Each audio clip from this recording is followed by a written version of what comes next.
नमस्कार, प्यारा उत्तराखंड में आप सबका स्वागत है। आज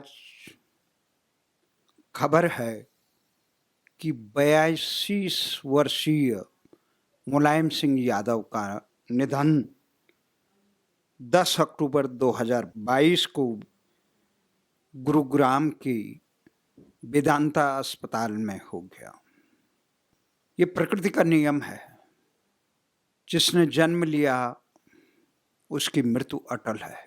ध्रुव सत्य जिसे कहा जाता है। मुनि वशिष्ठ ने कहा था, सुन भरत भावी प्रबल बिलक कहे मुनिनाथ, हानि लाभ जन्म मरण यश अपयश सब विधिहात। जहां मुलायम सिंह यादव 22 नवंबर 1939 को उत्तर प्रदेश के इटावा जिले के सिपही गांव में जन्मे थे। वो 10 बार एमएलए रहे, 7 बार सांसद रहे, 3 बार देश के सबसे बड़े राज्य उत्तर प्रदेश के पूर्व मुख्यमंत्री भी रहे। वे संयुक्त मोर्चा की सरकार में देश के रक्षा मंत्री भी रहे, जहां देश के तमाम राजनेता, प्रधानमंत्री उन्हें जहां लोकतंत्र का एक सिपाही बता रहे हैं, आपातकाल का सिपाही बता रहे हैं, वहीं कई नेता उन्हें समाजवाद का पुरोधा भी बता रहे हैं, कई धरती पुत्र बता रहे हैं, कई पिछड़ों का मसीहा भी बता रहे हैं। प्रत्येक आदमी के साथ उसके यश और अपयश का जीवन जिया रहता है। जब आज मैं इस समय समाचार सुन रहा था, तो ये देश के राजनेता तमाम महिमा मंडित कर रहे थे। उस समय मुझे मेरे दिल में टीस हुई मुजफ्फरनगर कांड 94 की। मेरे सामने राम जन्मभूमि आंदोलन में निर्मम राम भक्तों की निर्मम जो न्याय की मांग कर रहे थे, देश की अस्मिता को, देश के सम्मान को जो विदेशी आक्रांता द्वारा रौंदा गया था, उसे देश की न्यायपालिका से, देश के हुक्मरानों से न्याय मांग रहे थे। जब शताब्दियों तक न्याय नहीं मिला, तो लोगों ने उस कलंक के टीके को देश के माथे से हटाने की कोशिश की। उन राम भक्तों पे, न्याय के पुरोधाओं पे निर्मम गोली चलाने का आदेश अगर किसने दिया तो मुलायम सिंह यादव ने दिया। मुजफ्फरनगर कांड, जिस कांड को तत्कालीन इलाहाबाद उच्च न्यायालय ने नाजी अत्याचारों के समकक्ष रख के उत्तराखंड के उन लोकशाही के ध्वजवाहकों पे जो दिल्ली में 2 अक्टूबर 1994 की स्वीकृत लाल किला रैली में सम्मिलित होने आए थे, लेकिन मुलायम सिंह यादव ने अपनी केवल राजनीतिक सत्तालोलुपता के लिए जिस प्रकार का कांड मुजफ्फरनगर रामपुर तिराहे में कराया, और उनको बचाने के लिए इलाहाबाद उच्च न्यायालय द्वारा जब केंद्रीय जांच ब्यूरो द्वारा इस मामले की जांच करने के आदेश दिए, तो उसके खिलाफ सर्वोच्च न्यायालय तक गए। कितना घिनौना कृत्य रहे, कितने दर्द रहे। इलाहाबाद उच्च न्यायालय में समाजवादी पार्टी के लोगों ने जिस प्रकार से उधम मचाया, जिस प्रकार से आतंकियों को छुड़ाने के लिए न्यायालय में समाजवादी पार्टी गई, उससे लगता है कि भारत की राजनीति और राजनेता न देश के हित के बारे में सोचते हैं, न देश की सनातन संस्कृति के बारे में सोचते हैं, केवल अपने कुर्सी के और अपने निहित स्वार्थ के लिए रहते हैं। मुलायम सिंह एक आम किसान परिवार से, उपेक्षित परिवार से, पिछड़े परिवार से राजनीति में आए। 10 बार विधायक बने, 7 बार सांसद बने, 3 बार देश विश्व के सबसे बड़े राज्य के मुख्यमंत्री भी बने, परंतु देश को क्या दिया इसका आकलन किया जाना चाहिए।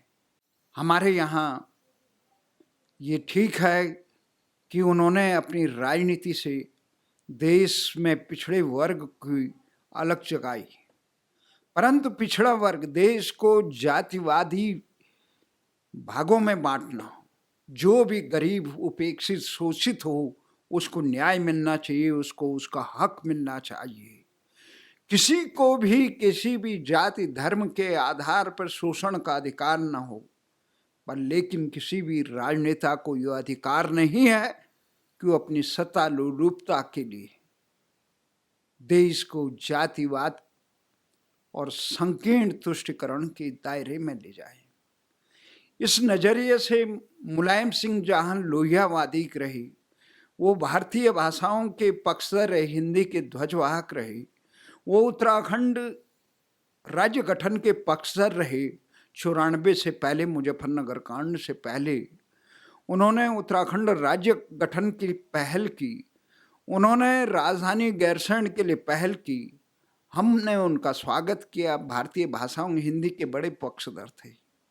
परंतु जब अपनी सत्ता लोलुपता के लिए वो अगड़े पिछड़े की राजनीति करने पड़े, उससे देश को कोई लाभ नहीं हुआ। भले ही मुलायम सिंह की राजनीति चमक गई, देश के राजनेता उन्हें धरती पुत्र बताएं, लेकिन उत्तराखंड और भारतीय संस्कृति के लिए वो सदा खलनायक के रूप में रहे।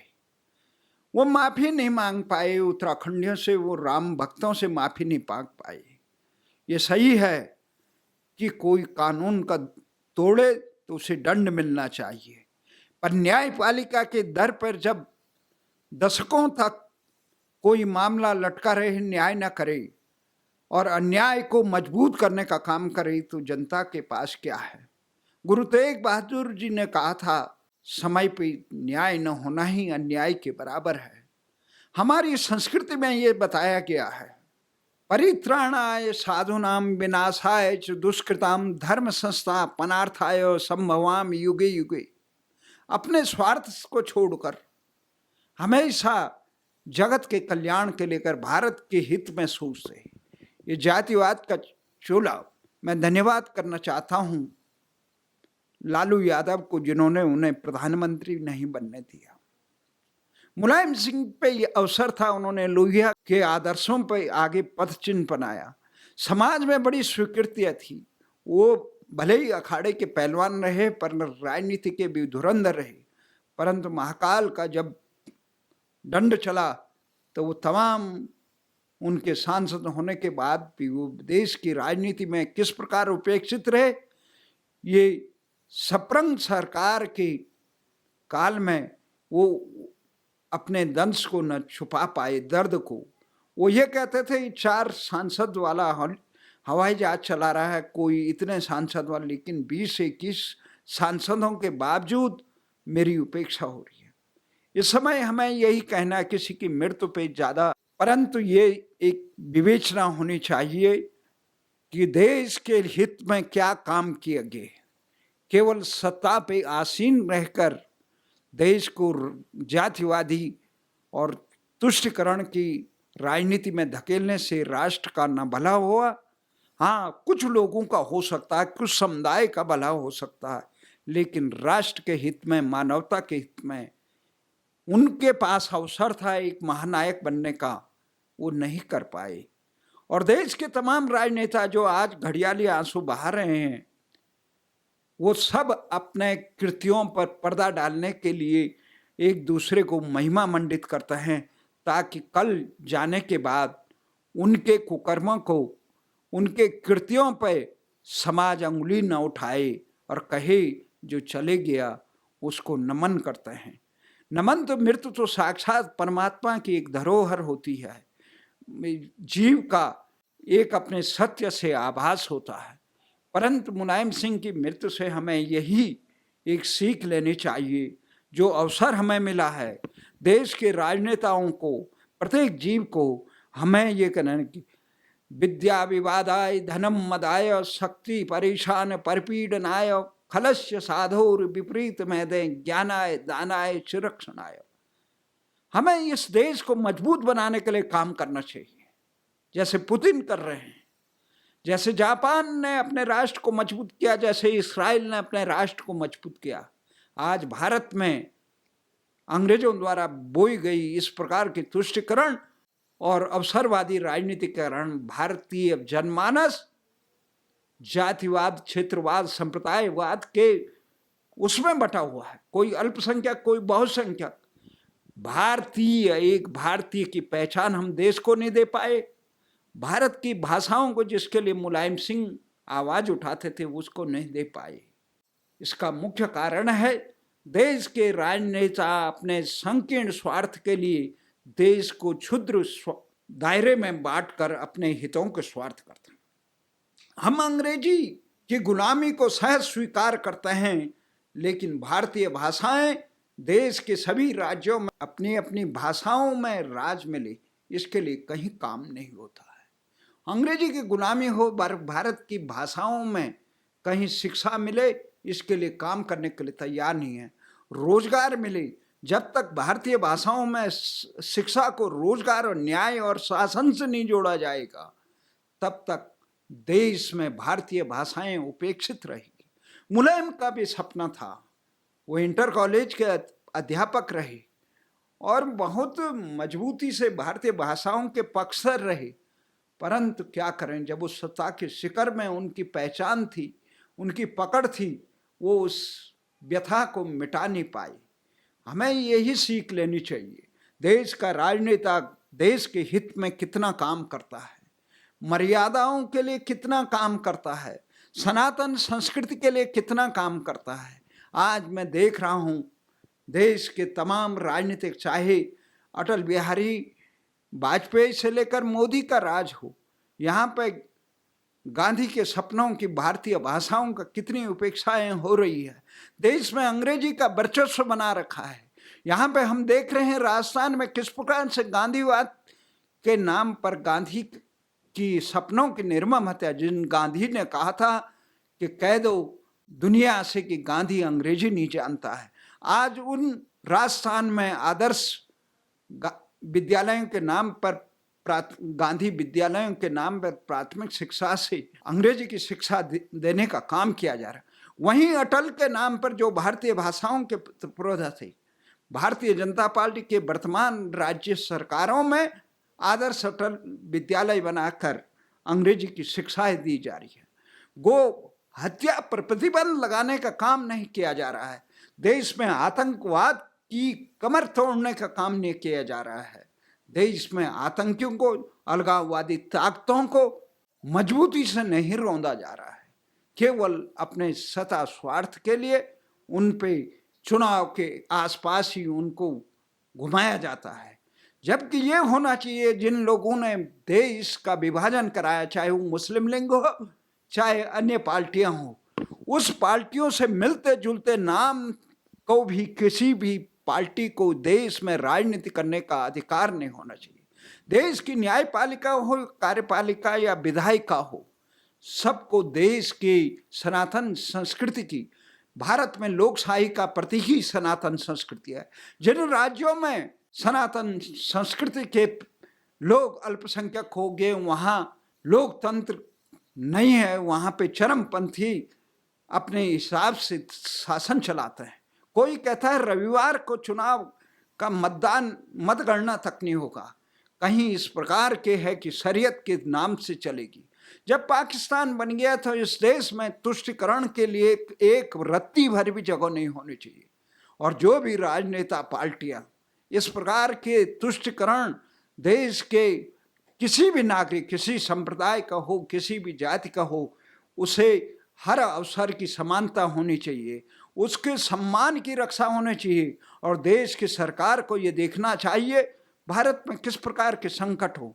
मुलायम सिंह यादव रक्षा मंत्री रहे, उन्होंने देश की रक्षा के लिए कुछ करना चाहा था, परंतु लेकिन राजनीतिक दलों की व्यवस्था ये होती है कि वो अगले चुनाव के लिए के तिकड़म में लगे रहते हैं।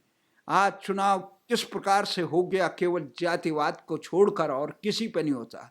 जीतने वाले के नाम पर अपराधियों को देश की भाग्य विधाता बनाने के लिए कोई भी दल पीछे नहीं रहता है। केवल थैली शाहों को आगे बढ़ाने का काम होता है आपराधिक प्रवृत्ति के लिए। अच्छे आदमियों को जनता में लोकप्रिय नेताओं को उपेक्षा करके प्यादों को महत्वपूर्ण पदों पर आसीन किया जाता है। तो ये महत्वपूर्ण काम है। आज देश सर्वोच्च पहली नज़र में देश होना चाहिए, देश का नागरिक होना चाहिए।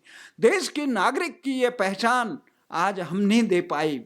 75 साल हो गए। मुलायम सिंह के देहांत पर हमें ये सीखना चाहिए कि हम किसी भी क्षेत्र, ओबीसी हो या पिछड़े हो, उपेक्षित समाज से हो, शोषित समाज से हो या किसी भी समाज से हो, वो देश का नागरिक है। हर नागरिक को शिक्षा, रोजगार, न्याय और सम्मान देना देश की शासन के पहला दायित्व है। राजनीतिकों को ये इस प्रकार से 75 साल हो गए न शिक्षा, देश की शिक्षा नीति बन पाई। इस प्रकार से एक अजीब शोषण का है। आज आम आदमी से जिस प्रकार से शिक्षा, न्याय, रोजगार और शासन दूर हो चुका है, चिकित्सा दूर हो चुकी है, उसके बाद आम आदमी लोकतंत्र के किस ओढ़नी को देख कर लेगा। इसलिए आज देश की सरकारों का पहला कर्तव्य है, जितने भी राजनेता हैं वो मुलायम के निधन से एक सबक ले सकते हैं। हमें भी जो अवसर मिला है उसका राष्ट्र हित के लिए काम करने का काम करें, न कि अपनी कुर्सी को बचाने का काम करें। जहाँ मुलायम सिंह का उजला पक्ष है कि वो संघर्ष के प्रतीक रहे, परंतु जहाँ सत्ता आने पर वो केवल कुर्सी के लिए अन्याय के पक्षधर रहे, इस चीज से सबको बचना चाहिए। और आने वाले समय में सभी राजनेताओं को संकल्प लेना चाहिए, हम राष्ट्र के लिए जिएंगे, न्याय के लिए जिएंगे और देश के कल्याण के लिए जिएंगे। मुलायम सिंह यादव को महिमा मंडित करने वाले तमाम राजनेताओं को आज राम भक्तों की आत्मा धिक्कार रही होगी, धिक्कार रहोगी उत्तराखंड राज्य गठन आंदोलन के लोगों का, धिक्कार रहेगी उन शासन के प्रहरियों का जो जिनको बचाने के लिए मुलायम सिंह सरकार ने इस प्रकार के कृत्य के। मैं परमात्मा से यही आशा करता हूँ, जिन भी नेताओं की इस प्रकार की प्रवृत्ति है उनकी प्रवृत्ति को दूर करे और उन्हें श्री चरणों में स्थान दे, ताकि भविष्य में इस प्रकार की भूल कोई भी राजनेता न करे, शासन का दुरुपयोग न करे, सत्ता का दुरुपयोग न करे, राष्ट्र को कमजोर करने का काम सत्ता के लिए न करे। जय हिंद, जय भारत।